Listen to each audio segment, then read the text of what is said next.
mais um Pó de Papo com o Maurício, agora também com transmissão pela TV Guarulhos no canal 3 da NET, claro, ou 508 da Vivo. Pra você que nos acompanha e ainda não se inscreveu, faz uma forcinha, se inscreve, vai. E pra você que já tá inscrito, ative o sininho. Pra você não esquecer do bom bate-papo que a gente tem aqui, com interação e principalmente cultura e educação, que a gente tem bastante. Não, eu não sou muito bem educado, mas a gente traz bastante coisa boa aqui, viu? Eu tô aqui com Renata Falzoni, essa mulher maravilhosa, fotógrafa, vídeo repórter, ciclorepórter. Porra, cicloativista, sim, eu não tinha visto ciclorepórter. O ciclorepórter é uma das pioneiras na militância pelo incentivo do uso da bicicleta no país, uma das fundadoras do Night Biker Club desde 89. Isso. É, isso aí, né? Formada em arquitetura pela Faculdade Mackenzie, trabalhou como fotógrafa em alguns dos principais veículos de comunicação do país, como Folha de São Paulo, Revista Isto É, Playboy. Opa!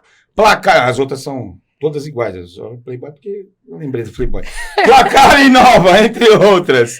Meu, Renata, muito obrigado por você estar aqui, muito obrigado por aceitar o convite. E olha, pode ter certeza que agora que eu vou sugar tudo que você puder me ensinar, porque eu quero falar de mobilidade urbana, da inclusão da bicicleta. Então, muito obrigado por ter vindo. Poxa vida, eu fico muito feliz, muito prazer, muito obrigada pelo convite. E ciclorepórter, né? Ciclorepórter. A gente começa como um bike repórter, né? Na rádio.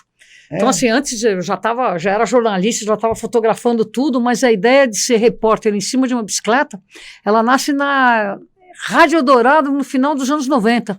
É mesmo? E olha só, a gente pedalava na cidade, toda ela parada, trânsito, e ficava reportando sobre o trânsito.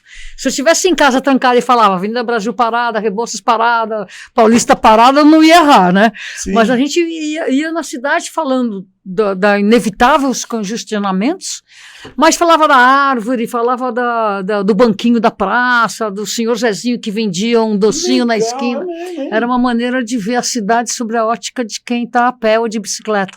Era legal mesmo. Hoje o Waze substituiu, né? Mas o Waze não cheira a cidade, né? Ah, não. É a mesma coisa que o livro que você pega para ler e virar as páginas e o livro no celular, né? O cheiro. Você riscar. Eu amo riscar livro. Todo mundo fala que eu sou doido, mas não, eu amo riscar livro. Eu gosto de... Ó, isso aqui eu tô achando que é desse jeito. Livro meu é todo riscado. Você sabe que eu já sou daquela purista puritana que era assim, um pouco, não podia mexer no livro. Não. Eu com gibi eu sou assim, gibi eu gosto dele estar inteirinho. Olha que louco. Mas o livro pra mim, como é ensinamento, se for livro de história, tá, essas coisas, não, mas o livro que é pra primeiro aprender, você pegar meu livro, você tá ferrado, é um caderno. Porque não, você tem duas leituras, tudo, né? Tem a leitura do livro e a leitura que você fez do livro. Isso. É legal. Eu coloco sempre ali, então os meus livros. Quem Maurício. Pede livro pra mim emprestado, fala, meu, você ia jogar isso aqui fora? Não, cacete, é o meu livro, eu tô... Mas que bacana. E como que surgiu o interesse pelas bikes? Você já praticava algum esporte antes? Você resolveu trocar pela bicicleta? Essa é uma pergunta legal. O pessoal fala, mas você é atleta. Se tem atleta mais vagabunda do que eu? Porque mas assim, eu não gosto de treinar. Ronaldo, o fenômeno. Tremendo atleta, hein? Tremendo atleta. Que já tá um vagabundão também, já não é mais um atleta.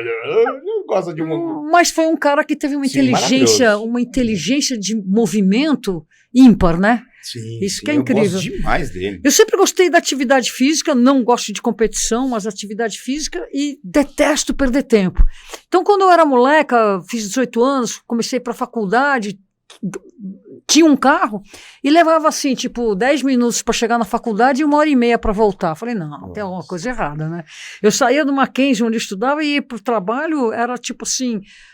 8 quilômetros de distância, muito menos, sei lá, uns 7 quilômetros, e ficava 1h30.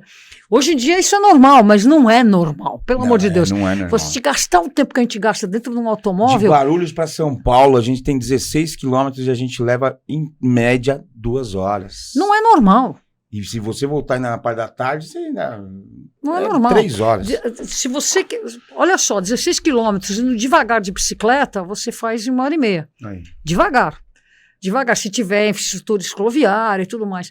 Aí um belo dia, nessa época, aconteceu uma coisa interessante na minha vida. Eu fiz 2 viagens pelo Brasil. Uma eu fui para o Nordeste e voltei em 1977, voltei de carona, lá de Belém até São Paulo, só de carona. Mesmo? Caramba. Ah, maravilhoso. Que experiência, hein?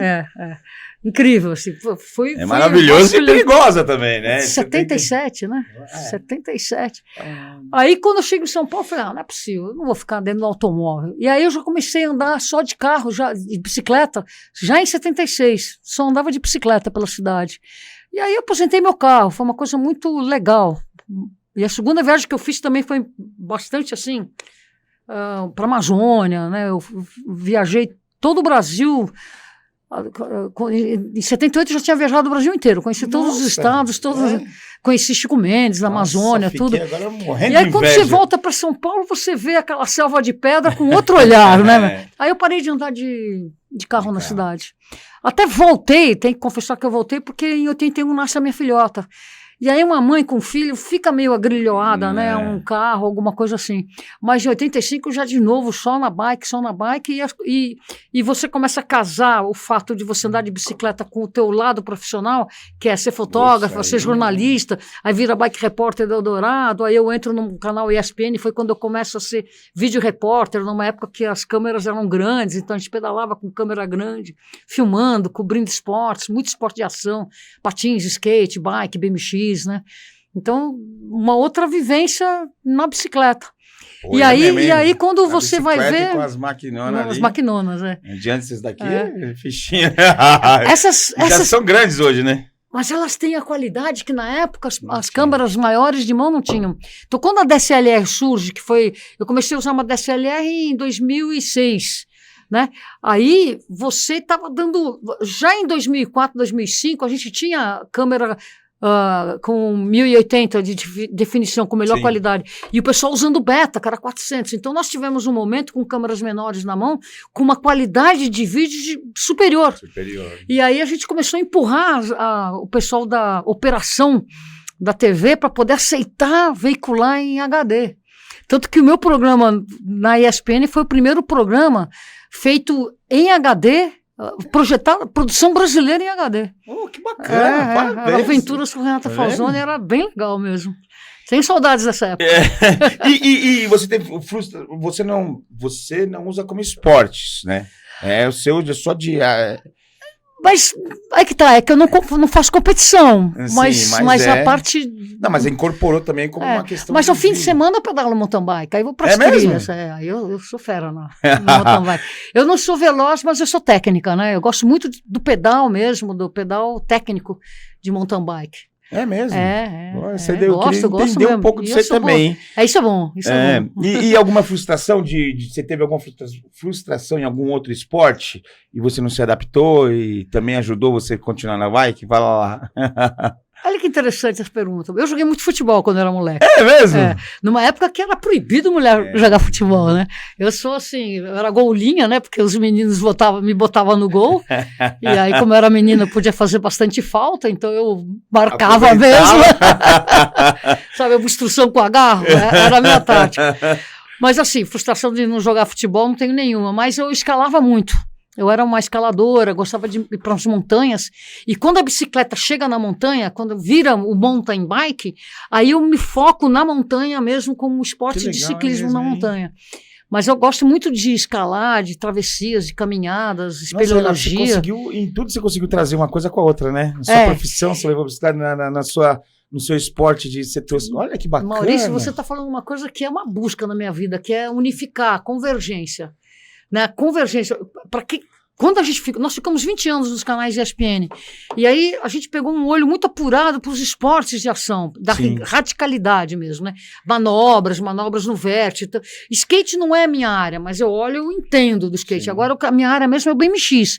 Então, quando você começa a entender a complexidade das manobras e os movimentos, e hoje em dia você vê o downhill, o pessoal do X, existe uma convergência no mundo da bicicleta interessantíssima.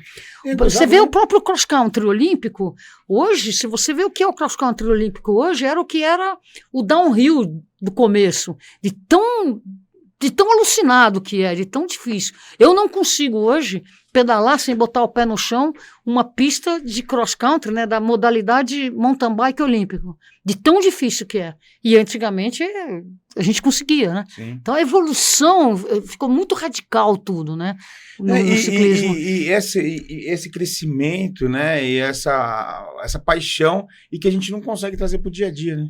Não, muito difícil. Mas né? Aí que tá, eu troquei o tempo. Essa cultura pelo carro é muito enraizada. Eu acho que ela é muito induzida, viu? É muito induzida. Porque você vê, por exemplo... A gente tem problema com trilhos que a gente não tem, a gente tem problema com o transporte público que não tem a preferência, por causa disso, essa indução. Mas, assim, há controvérsias, Marício, porque, olha, quando eu estava nos canais de ESPN, eu me lembro...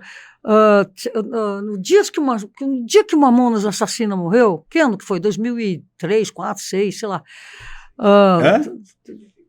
90, não foi mais de 94, 96. Foi 96. 96. O filme deles, eu esqueci. Então, estava passando na Globo, era um sábado, estava passando, um domingo, sábado, domingo, sei lá. Acho que era o Faustão falou na hora. Exatamente, domingo. Estava passando, tinha na Globo nesse mesmo dia uma competição de ciclismo na rua da cidade de São Paulo, que era a Copa América rodando o Parque Vila Lobos. E aí veio um colega lá, meu, não deve ter nenhuma, ainda falou um palavrão, né, acontecendo nesse horário, porque estão botando ciclismo. Aí eu olhei e falei, a Globo não é idiota, se está botando ciclismo é porque está dando audiência. Batata, bateu o recorde de audiência naquele horário do esporte espetacular. Por que eu estou falando isso? Quando a própria ESPN, quando ela começa a colocar os enlatados, que seria o Tour de France, Vuelta, o Giro de Itália, até hoje estão lá, dá uma tremenda audiência. O Brasil, nós tivemos durante muito tempo um atleta de ponta, que é o Henrique Avancini, despontando na modalidade mountain bike. Ele foi em 2020 top 1 do mundo. E a Red Bull, que fazia a transmissão, o lugar que tinha mais audiência era no Brasil. Olha. Então, por isso que eu falo que há controvérsias. Então, essa coisa que o brasileiro é agregado em automóvel, isso daí é uma invenção da mídia para vender automóvel. Porque a grande verdade é que o brasileiro é apaixonado por ciclismo, sim. Sim. E aí os nossos colegas, quando eu falo colegas, os nossos colegas, os meus queridos colegas do esporte, só falam de futebol, porque eles não conhecem outro mundo, né? E nós vivenciamos que até hoje, por exemplo, o Tour de France nos canais da ESPN é algo que compensa pagar os royalties, porque dá audiência, dá retorno, dá... É verdade, quando a gente fala de bicicleta, todo mundo, em algum momento da vida, a pessoa já andou de bicicleta. É difícil uma pessoa que nunca andou de bicicleta. Maurício, cada vez mais menos. Essa molecada não sai do game, né? E isso é um problema muito grande, viu? Isso é muito Mas grande. pelo menos no game também tem umas bicicletas, ele não foge da bicicleta. Só não rala o joelho. Rala no game e vai pedalar também. Vai ralar o joelho de verdade, porque é bom demais, né? A dificuldade de você fazer essa geração se mexer, a conta vem. Cara, por que a geração Z agora? É Z porque tá sempre dormindo e fica... Não é a geração Z? Eu põe Z pra mim, eu lembro já dos quadrinhos, os caras dormindo e o Z... É todo um contexto, né? Os pais estão trabalhando demais. Então, eu cada vez mais trabalho mais. Eu não consigo entender quando que eu vou começar a diminuir. Porque a gente cada vez mais precisa se dedicar mais e mais. Então, você imagina os novos pais que têm filhos de 8, 10 anos. Qual é a babá desses caras? É o jogo, o game, o computador. Verdade. Então, assim, tem todo um contexto. Não é só culpa dessa criança, né? Não, de maneira nenhuma. É todo um contexto. Questão de falta de política pública de segurança, falta de política pública de educação. Quanto que a CT cobra para fazer um passeio ciclístico gratuito? Eles cobram uma taxa de 100, 120 reais, R$1.000. Então você não consegue ter políticas públicas apoiadas porque você tem o espaço público sendo loteado, sendo cobrado para usufruto. Então, se você pega essa... já paga, aí paga outra vez, né? Porque atrapalha o trânsito. Então, você, para fazer um passeio ciclístico de bairro, você não consegue. Então, você vai criando toda uma cidade sedentária, parada, onde as ruas... Você está sempre gritando com uma criança na calçada. Olha a rua, olha o carro, olha isso, olha, não. Põe tanto medo que a criança hoje não sai mais, não. Eu Fica lembro que a gente saía pra rua, aí daqui a pouco a gente escutava uns assovios. Aí cada um dos moleques ficava assim, meu pai é o seu? De quem? Esse é o assovio do meu! Pra voltar pra casa. Voltar pra casa, né? Hoje em dia a molecada não consegue atravessar a rua sem... E é culpa nossa também, eu também acho que é... Não é nenhuma eu acho culpa, você formado em arquitetura, e ver esse mundo desse jeito, e com fotografia e tal. Meu, deve ser uma loucura na sua cabeça isso, não é? Ainda mais se você imaginar que Tá colocando todo mundo nos prédios, só encostando. E aí, como é que é pra você ver isso? Ainda mais de bicicleta. Então, essa que é a pegada. A cidade que 90% das pessoas vivem, ela não tem nada a ver com a cidade de quem só se desloca a pé, de bicicleta, eventualmente um transporte público. É outra cidade. Então, assim, eu vejo a minha filhota que pega trânsito o dia inteiro, fico pensando, meu Deus do céu, que terror. A pessoa fica mais estressada, não tem jeito. É horrível isso, horrível. A nossa... Agora, é claro que, assim, quando uma pessoa mora numa periferia que foi o fruto do espraiamento da cidade, porque você tem todo um processo que a cidade vai colocando cada vez mais longe o trabalhador. Então você tem a cidade de São Paulo, o transporte público ele é muito pendular, né? 5 milhões de passageiros que vêm da periferia para o centro, depois 5 milhões de passageiros que você joga do centro para a periferia. Então não tem transporte público nenhum do mundo que consegue funcionar bem com tanta pendularidade, naquele... né? Então, assim, essas pessoas, a solução para essas pessoas o que é? Pegar um carro. Mesmo que seja para ficar 2 horas indo de Guarulhos para São Paulo, de São Paulo para Guarulhos 2 horas, que é um horror, ainda é melhor do que ficar 3 no ônibus. Então, mas esse é o grande problema, né? Porque assim, você pensa dessa forma, se eu vou ficar 2 horas no ônibus, então eu prefiro ficar 2 horas no meu carro. Porque pelo menos no meu carro eu ponho o ar-condicionado do jeito que eu quero, eu escuto a música que eu quero, eu faço merda, porque aí eu vou ficar olhando meu celular, né?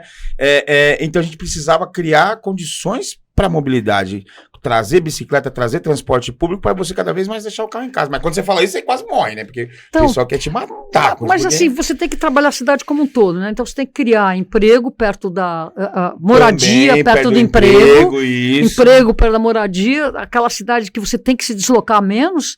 E aí você tem que isolar o sistema transporte público e mobilidade ativa, que é o passageiro chegando a pé para o transporte público, a bicicleta fazendo eventualmente algum deslocamento, combinando ou não com o transporte público. Você tem que isolar esse sistema, que tem que trabalhar de forma sistemática, do congestionamento. Então, assim, quando a gente fala em corredor de ônibus, ele devia ser um corredor de ônibus isolado do... Só de ônibus. Só de ônibus. Essencialmente. E esse corredor de ônibus deveria ser tipo BRT, né? Que é o top do bus, rapid. Ele não pode ter pontos onde ele não funciona. Ele tem que estar todo conectado, todo ele livre.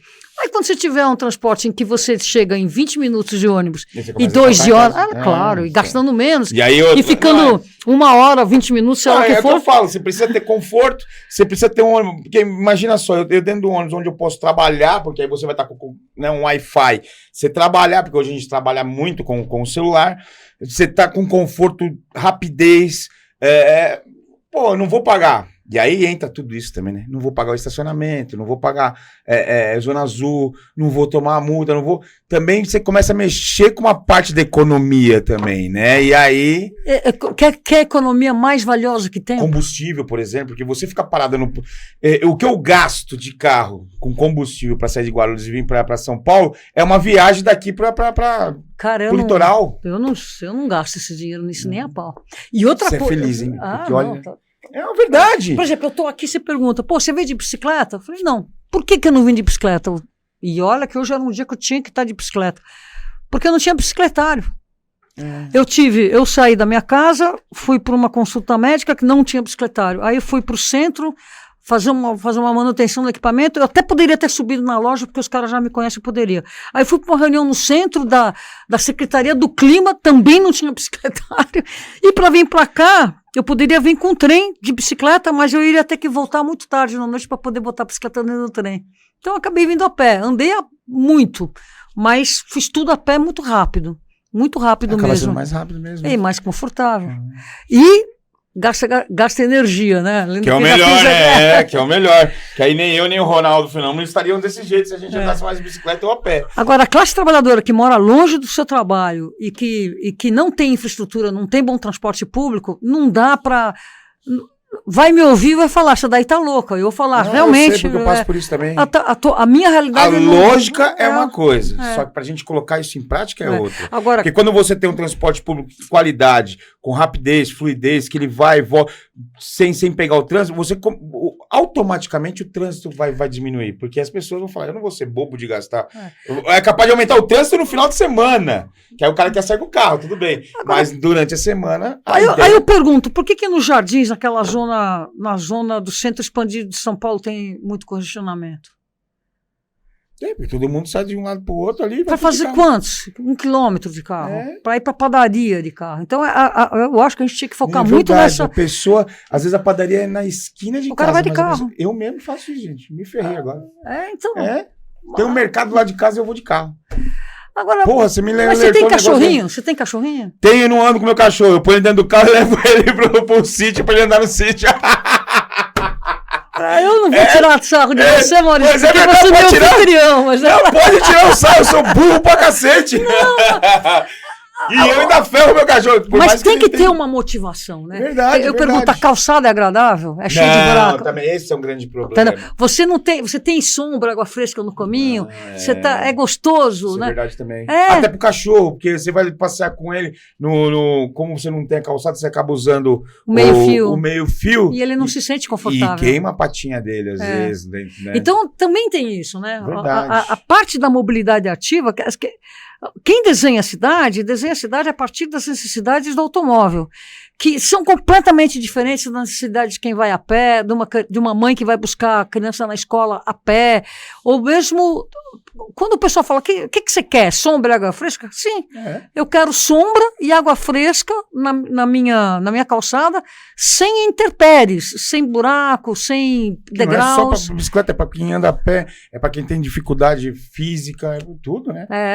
Então, assim, o cuidado com a mobilidade ativa não é levado em consideração. E aí vem o brasileiro apaixonado no automóvel. Por que dá tanta audiência no ciclismo, né? Por que dá tanta audiência nas corridas a pé, maratona? Tem audiência. É verdade. Né? Você tá conseguindo mudar. E existe uma necessidade capitalista. Não tem jeito. Eu acho que existe uma certa conforto, zona de conforto. Todos os canais de esporte só falam de futebol. É uma zona de conforto, porque e o resto virou, tá tudo na internet. Tá tudo na internet. Se eu quiser ver. Que vai acertar, então vamos pôr futebol. Mas. Tem que arriscar um pouco também. Aí quando vai para os Jogos Olímpicos, né? Quem cobre outros esportes toma porrada dos atletas com todo o direito. Porra, você tá aqui 4 anos só, você só vem me ver agora. Tem razão. Tem razão. A gente apanhava muito quando ia nos. Eu tive em 4 Jogos Olímpicos. Todos eles, o pessoal do atletismo, o pessoal do esgrima, do judô, o próprio judô que traz medalha. Falei, porra, vocês só aparecem agora? Tem razão, só aparece agora, mas não... Inclusive até é ruim porque eles acabam não tendo patrocínio, né? Exatamente. Porque não aparece, né? Exatamente. Então a gente tem uma atleta também, né? A gente tem uma monocultura que estraga muito.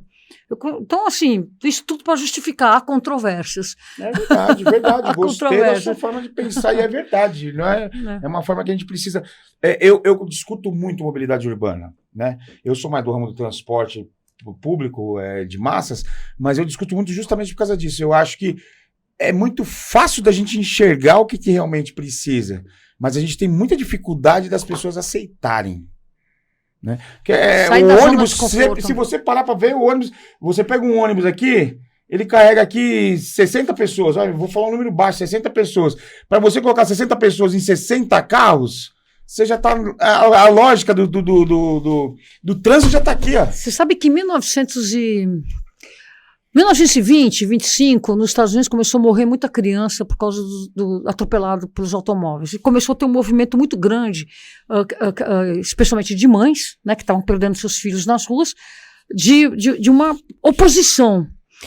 E aí o pessoal, os automóveis, clubes e a indústria criou uma coisa chamada Motordrome, que garantiu que o sucesso da cidade carro dependente fosse acontecer, e aconteceu. Esse não é o assunto, eu posso falar muito sobre isso, sobre as táticas. Mas nessa mesma época, a General Electric, que tinha a concessão dos ônibus elétricos nas cidades, eu dou uma palestra que mostra assim, um ônibus pequenininho e um carro gigante do lado desse ônibus, questionando o tamanho de um automóvel que tinha que ter para levar Então, com o automóvel, o número de pessoas que estavam dentro daquele ônibus. Isso mesmo. E mais, eles também questionam a matriz energética. Eu estou falando de 1932.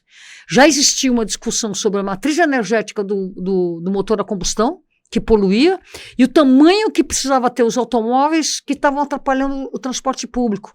Inclusive os números de quanto que a GE já transportava de pessoas em cidades como Connecticut, como Nova York, Los Angeles, o quanto que eles estavam sendo prejudicados com o congestionamento causado pelo excesso de número de automóveis. 1932. Nós estamos um século depois disso e é a mesma coisa. Eu acabei de A mesma mostrar coisa. aqui, Exatamente. Você matou, pá! Olha. O desperdício de espaço para os automóveis. Aí a pessoa, mas é que não dá para fazer ciclovia porque não tem espaço. Eu falei, mano. Você vê, E esse bando de carro estacionado aí, o que é? E a questão da segurança. Você vê que a ciclovagem na motofaixa, né? Agora, Faixa azul, a faixa azul já salvou muito o motoqueiro, né? Não Será vou que falar salvou? se tá certo ou não, se Será tá que errado ou salvou? não, mas pelas pesquisas do sindicato dos motoboys, eles indicam que não teve mais acidente. Mas tinha antes naqueles lugares? Tinha. Porque Tinha. o que Agora está pode ser acontecendo que nós estamos registrando Porque também um a gente momento... tem pouco também. Eu tô falando isso porque eu também queria trazer a ciclofaixa a ciclofaixa mesmo, né? Eu não vou advogar a favor ou contra a motofaixa. Sim. O que é fato, é que o número de mortes está aumentando e muito catapultado pelo número de mortes de motociclistas. Então, se essa política está dando certo ou não, os números não estão mostrando não isso. estão mostrando isso. Né? Assim, Teria que ser muito grande também para a gente poder mudar, porque você tem a faixa azul em alguns pontos da cidade que, quem sabe, não precisaria. Eu acharia ótimo se, de fato, o que quer que seja feito, diminuísse o número de mortes de motociclistas. Agora, o que diminui o número de mortes de uma cidade como um todo? Você acalmar o trânsito. Acalmar o trânsito significa você redesenhar as ruas de tal maneira que você tenha a travessia dos pedestres lógica em cima da linha de desejo. Se você faz uma travessia de pedestre, ele tendo que subir 4 andares para atravessar por cima e descer, não é a linha de desejo. Você faz sempre priorizando o automóvel. Se você faz a linha de pedestre, por exemplo, ele vai ter que andar 60 metros para um lado ou 50 por outro para atravessar na faixa de pedestre. Primeiro que pela lei ele pode atravessar, se for mais que 50 metros ele pode atravessar onde ele quiser, mas se você for depender disso da segurança do pedestre, você não está criando um ambiente convidativo para que o pedestre esteja seguro. Então veja bem, você acalma o trânsito, que consiste em você diminuir a velocidade máxima, com isso você ganha a velocidade média, porque você diminui acidentes, diminui as frenagens e você cria ondas verdes, que são os automóveis andarem compactados, de tal maneira que quando tiver um espaço entre esses carros compactados é quando está o sinal vermelho.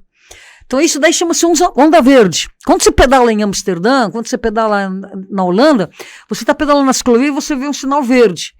Então está dito que se você manter essa velocidade que você está e se você tiver nesse sentido, você vai pegar o sinal verde. Todos os faróis verdes, todos os sinais. Olha, se eu aumentar a velocidade, eu vou cair na onda vermelha. Se eu diminuir muito a velocidade, eu vou cair de novo no vermelho. Então, são você mantendo uma média. É isso. Tá... Então, se você tem que bacana, mano. Essa é a tecnologia. Você diminui a velocidade máxima, ganha a velocidade média. Pra cacete aqui hoje. Obrigado, Renato. Agora, você tem que ter uma atenção muito grande em cima do quê? Da fiscalização. Hoje nós temos uma cidade de São Paulo que largou mão de fiscalização, diminuíram muito. Mas, para você ter uma ideia, houve diminuição, inclusive, das autuações. Inclusive, quando o Haddad colocou esse negócio da diminuição da velocidade, quase que ele não conseguiu sair mais da prefeitura. Mas isso é uma regra. É uma regra. A Organização Mundial de Saúde tem um manual. E fala assim, todo político que é o cara protagonista que propõe a diminuição da velocidade máxima com ganho de velocidade média, ele bota a cabeça na guilhotina e pá! É, verdade. Só que logo depois ele é anistiado. Sim. São Paulo estava anistiando. O paulistano... Estava começando a se entender. E não estava mais se sentindo bem no Rio de Janeiro. Se sentindo bem em qualquer outra cidade. Você vai para Porto Alegre ou você vai para Salvador. São cidades que podem 70 km por hora na cidade. O paulistano já estava se sentindo incomodado com aquilo. Você vai até hoje na Marginal, onde pode 90, está todo mundo a 70, 75. E você vai ver uma esmagadora minoria 90 costurando. Então é interessante porque acusou-se muito a gestão do Haddad, que tinha lá o Gilmar Tato como secretário, de indústria da multa. Muita calma nessa hora, porque naquela época fez uma contagem, mais de 50% das multas recaíam em 5% de CNH. Então a gente vê que são poucas pessoas muito estressadas que fazem esse trânsito. E 70% da CNH não tinha nenhuma multa. Então você vê que a esmagadora maioria, isso quem nos disse foi o Gilmar Tato, enquanto secretário. A esmagadora maioria, você sabe quando que a gente comprova isso? Vou te explicar. A esmagadora maioria está querendo estar tranquilo. E ela é instigada por uma minoria que faz aquele bullying. Lembra antes, no final da gestão Kassab, o secretário era o Marcelo Branco, o secretário de Transportes. Houve um coletivo de mulheres que começou a pressionar o Marcelo, querendo saber quantas multas haviam sido aplicadas para motoristas que tiravam fina de ciclista. Porque no código está lá escrito que você tem que diminuir a velocidade e separar 1,5 metro. Essa é uma multa que ninguém vai dar porque você não tem um Photoshop, assim, pá, tá aqui, o cara tá tirando. Você não tem, então os caras não dão multa. Até depois, agora, recentemente, virou falha gravíssima, mas tanto faz. Porque não vai ter essa multa, porque não tem como, conferir. Não tem um radar, não tem uma foto. Aí o Marcelo Branco fez uma coisa interessante. Ele fez uma pesquisa perguntando para o paulistano por que ele não respeitava a faixa de pedestre. E deu mais de 60% dizendo que ele não respeitava a faixa de pedestre para a segurança do pedestre. O que significa? Eu tô lá... para a segurança do pedestre. Porque se eu breco pro pedestre, aí vem aquele esquentadinho atrás, joga uma segunda, sai para a esquerda... E mata o pedestre. E mata o pedestre e o cara que deixou o pedestre ir. Então... embora eu só ande de carro, eu também dirijo. Quando eu dou passagem... de bicicleta, você também dirige. Mas quando eu dou espaço para um pedestre, eu faço questão de avisar. Atrás, calma aí que... Você já começa a frear. Uma pessoa que tá vindo atrás. E o meu carro é transparente, não tem aquele, não é aquela película escura. Então o cara me vê por trás, ele vê que eu tô parando para um pedestre. Então isso é importante. Então o cara não parava por isso, por causa da segurança, dito por causa da segurança do pedestre. Aí começou a valer aquela coisa da mãozinha.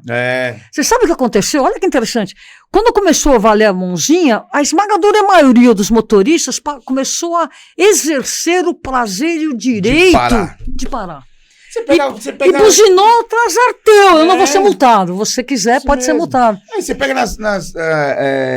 em litorais, tem isso, né? A pessoa pisou ou pôs a mão, você já para. Campos do Jordão. Aqui no litoral norte. Caraguá, você se sente prazeroso de parar pro pedestre. Prazeroso. Santos também. Não, e em Caraguá também. Então, hoje em dia, e assim, é lógico, sempre tem aqueles que abusam um pouco mais. Quem abusa, lá, quem é? É o paulistano que tá lá de férias. Esse é o que abusa. Ele abusa. Fala, já que o cara tem que parar mesmo, então eu vou atravessar a família, tem 10, então atravessa um de cada vez, só pra esperar mais. Mas tudo bem, sempre tem, né? Mas olha o que aconteceu. É o prazer, eu tô falando isso porque acontece comigo. Aqui em São Paulo, às vezes eu vou parar numa faixa de pedestre, e na hora que eu paro, eu falo, puta merda, e agora? Será que eu vou ferrar o cara? E é verdade. Você fica com receio. Só que em Caraguá, a primeira coisa que você faz é parece que você procura uma faixa de pedestre pra você parar. Não é gostoso? Não é gostoso. É respeitar o pedestre. É uma delícia. E olha o que aconteceu. Quando aconteceu isso, ainda já no finalzinho da gestão Kassab, teve uma inflexão, porque você deu uma autoestima para o motorista respeitar o pedestre, ele automaticamente começou a respeitar o ciclista. Então a gente experimentou, ainda não tinha estrutura cicloviária, ainda tinha muito pouca coisa. Estava começando a ciclofaixa de lazer, começaram a fazer, o Kassab fez a ciclovia da Faria Lima, estendeu lá para o Alto de Pinheiros. A gente sentiu que o cidadão, aquele 70% que não tinha multa alguma, abraçou a gente. Mudou muito. E hoje nós estamos vivenciando o contrário, né? Uma cidade que está estressada, cheia de... Eu me lembro... Não, porque você falou, começou ali no Kassab, mas depois também o Haddad novamente também investiu bastante em ciclovia e tal, esse negócio. E agora você não teve investimento nenhum, ao contrário. Né? Foram prometidos para essa gestão... Em Guarulhos, tiraram o ciclovia. A ciclofaixa de final de semana, que era Paulo Facini todinha, o pessoal, o prefeito falou, tirou. A gente vai tirando, colocou contra uma... Isso vai... pedacinho assim o pessoal para ficar contente, mas... Não, isso vai contrário a uma política não só de lazer, mas de saúde para a população. Saúde, de meio ambiente, tudo, E também contrário, por exemplo, quando a ciclofaixa de lazer começou em São Paulo, todos aqueles comerciantes ao longo da ciclofaixa de lazer passaram a abrir no domingo e a faturar a semana inteira, eles dobraram o faturamento. Eram números assim estratosféricos. Então, quando você põe a população na rua, você aviva a cultura, você aviva a cidadania. Por isso que a gente luta muito pelo tarifa zero, porque quando você economiza no transporte, você está de bicicleta, você está gastando energia, não dinheiro. Aí você aproveita e gasta o dinheiro com outra coisa. Tarifa zero eu bato muito nessa questão de tarifa zero em Guarulhos, justamente por causa disso. Porque eu acho que, primeiro que é um direito social. O transporte é um direito social, não pode achar que é um direito de transporte. É um direito social que todo mundo tem que ter o direito de chegar num hospital a qualquer hora, de bicicleta, de ônibus, mas principalmente de transporte público e transporte que você falou agora, ativo, né? Ativo, transporte ativo.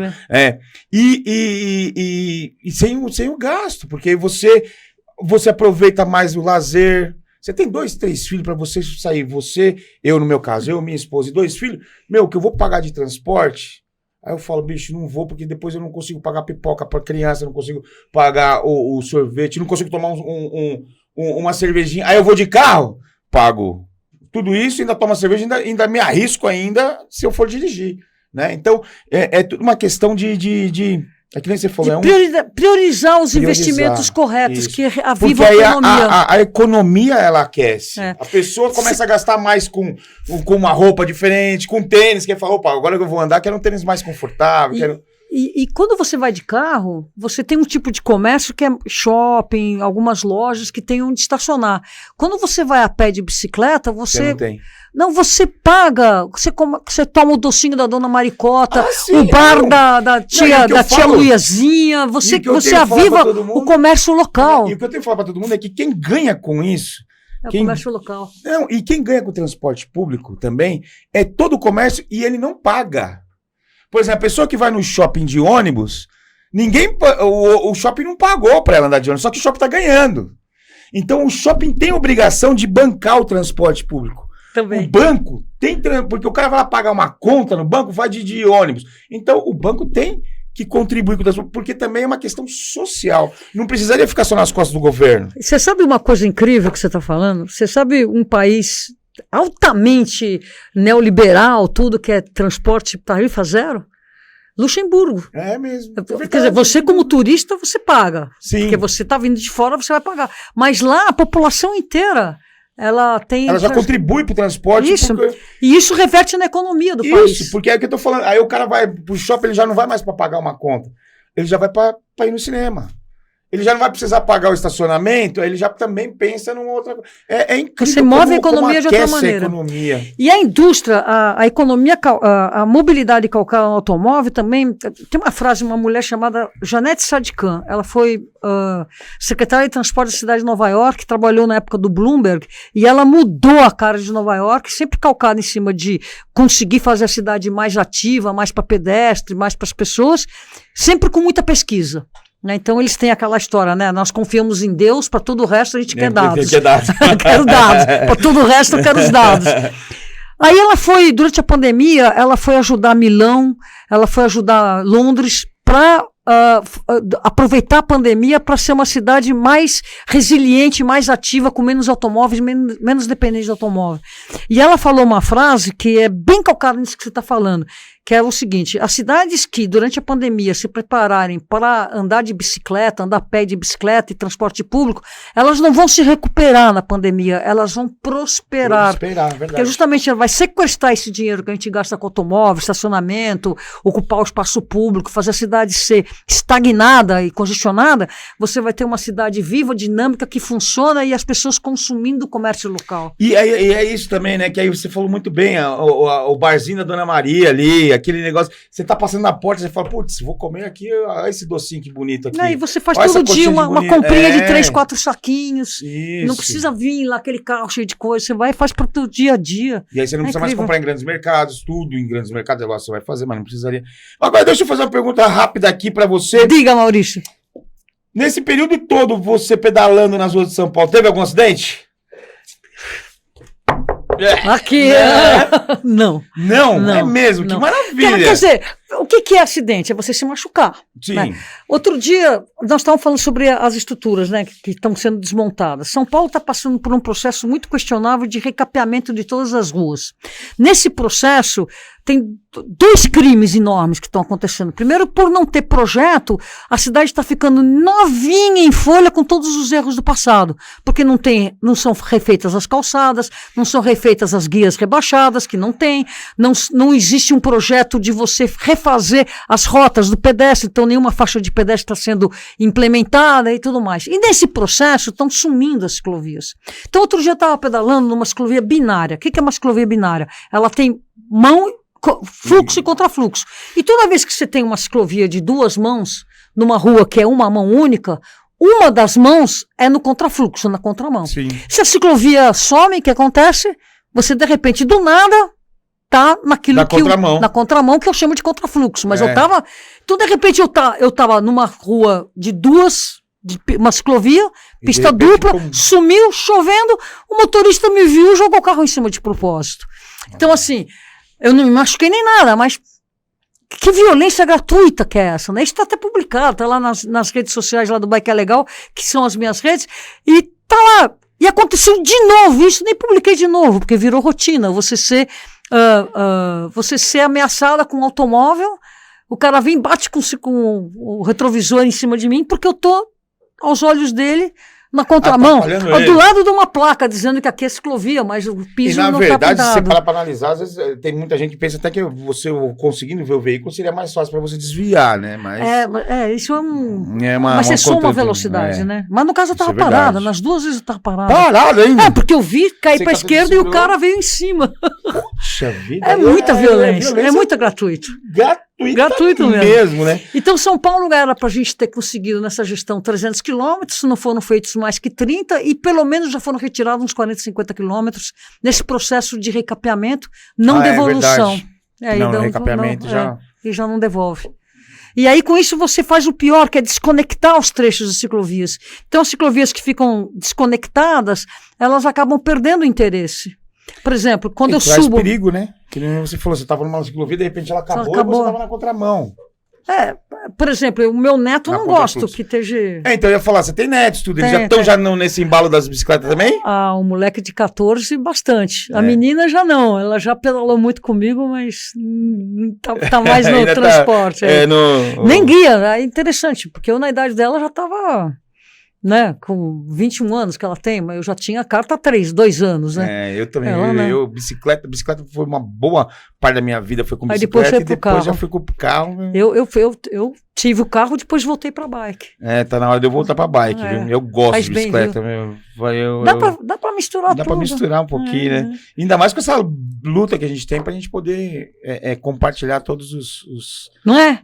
Todos os transportes, né? Eu sou meio maníaca de ficar só na bicicleta, mas às vezes é legal eu pegar um transporte público. Hoje mesmo eu andei de ônibus, acho que o que eu andei para vir para cá, andei o mesmo para poder chegar num compromisso, no outro compromisso a pé, depois vim de metrôzão para cá. Tranquilo. E a gente recebeu aqui uma ciclista também, você deve conhecer, Cláudia Franco. Conheço bem ela. Conhece, né? Como é que chama o Femini, né? Ciclo Femini. Trabalho maravilhoso que ela faz. Ela, muito forte, muito legal. A gente conversou, um abraço para ela, né? Porque veio aqui, falou muito bem. E ela falou do número baixo de mulheres ciclistas. Você acha que também é reflexo dessa violência? E aí você tem duas violências, né? Você tem a violência contra o ciclista e a violência contra a mulher. Nas ruas, hoje mesmo, antes de vir para cá, a gente estava na Secretaria das Mudanças Climáticas. Você tem, nas pesquisas, 7% de quem está pedalando são mulheres. Nas ruas, cai para 4% no máximo. Na ciclovia, sobe para 8,5%. Então você vê que a infraestrutura, quando ela provê algum tipo de sensação de segurança, ela aumenta. Mas é 8,5% só. Nós somos 52% da população, portanto, tem um déficit grande. Então, essa é uma violência do trânsito que nos afeta. Existe uma pesquisa, inclusive eu estou participando de existe de 2 em 2 anos é feita uma pesquisa do perfil do ciclista brasileiro, capitaneada por uma organização carioca chamada Transporte Ativo. E agora no questionário está sendo feito uma parte só para as mulheres sobre o assédio. Então a gente tem uma intuição, baseada já em algumas pesquisas, de que o assédio sexual mesmo as mulheres também afasta. Tem afastadoras da... Então isso vai ser, assédio, olha. isso vai ser melhor estudado numa pesquisa mais Cara, científica. O ser humano, particularmente o homem, aqui, consegue assediar a mulher de qualquer jeito, né? Eu acho legal quando vocês mesmos percebem isso e começam vocês a mudarem. E olha, a gente tem uma mudança. Eu sempre falo isso. Eu penso muito porque eu tenho mãe, irmã, E filhas, né? Posso ter netas, já tenho 3 netas, mas posso ter netas. Então, assim, é essencial isso. E a gente precisa parar de achar que tudo é normal. Chega, né? Chega. Renata, foi maravilhoso. Eu queria mais umas 3 horas para me aprender mais. No ciclismo de estrada, que é uma coisa que a Claudinha trabalha, tem muitas mulheres. Que é uma coisa que tem... É pelotão, é fechado, tá ambientado. Uns 30% tem mulheres lá. No mountain bike isso já desce um pouco, porque já requer um pouco de uma pilotagem um pouco mais, não vou dizer masculina, mas se você cai, você se mas você precisa ter mais uma estratégia ali diferente. Então, no ciclismo de estrada tem muitas meninas, tem pelotão de meninas, tem trabalho de meninas, e elas estão indo lá para fora para competir. Pra você ter uma ideia, o melhor resultado no ciclismo de estrada nos Jogos Olímpicos foi uma menina chamada Flávia, não me lembro sobre o nome dela, no Rio de Janeiro, chegou em 5º. Uma mulher, pra você ver. Então, assim, o ciclismo de estrada, pessoas como a Claudinha, Renatinha Mesquita, que tem essa coisa de pelotão feminino, estão fazendo um lindo trabalho, um excelente trabalho e trazendo a mulherada pro pedal. E daí elas podem começar a ir pra cidade e tudo mais. Desculpe te interromper, querido. Foi maravilhoso. Traz essa mulher aqui maravilhosa, por favor, para ficar aqui uma semana conversando comigo, se ela puder, porque, olha, só aprendi, e eu vou levar isso para Guarulhos para mim poder aumentar a minha questão no transporte público, mas essas lições também vão valer muito para mim, e eu só tenho que agradecer. Deixa eu só fazer uma pergunta aqui, pergunta final. Renata, se você pudesse entrar numa máquina do tempo, se essa máquina fosse a pedal, você pedalasse nessa máquina e se você pudesse voltar ao tempo que você tinha 18 anos, você falaria o que para você mesmo? A Renata de hoje ia chegar no ouvido da Renata de 18 e falar o quê? Segue firme que você tá certa. Meu, Renata, como é que a gente fala com você nas redes sociais? Tá lá no @, eu tenho o @bike é legal, que é uma coisa voltada para o ciclismo, para pedalar, para dica, tudo sobre bicicleta, sobre ciclismo, transporte, esporte e lazer, nós estamos falando. E aí, quando eu dou uns pitacos mais na questão das políticas públicas, aí é o @Renata Falzoni. E quiser meu celular, tá lá, o @Renata Falzoni, procura contato, tá lá meu celular. Maravilha! Eu não me escondo. Muito obrigado mais uma vez, Renata. E eu que agradeço. Foi maravilhoso esse papo, e eu espero você aqui mais 1 milhão de vezes, por favor. E para você que está nos assistindo, primeiro agradecer agora o Paz da The Rock Barbearia, que estão nos dando uma força aqui. E para você que ainda não se inscreveu, se inscreva e deixa seu like também. Para você que está inscrito, deixa seu like e ativa o sininho. Sempre tem um bate-papo legal e maravilhoso como o da Renata aqui. Muito obrigado mais uma vez, viu? Obrigado mesmo, tá? Muito legal mesmo.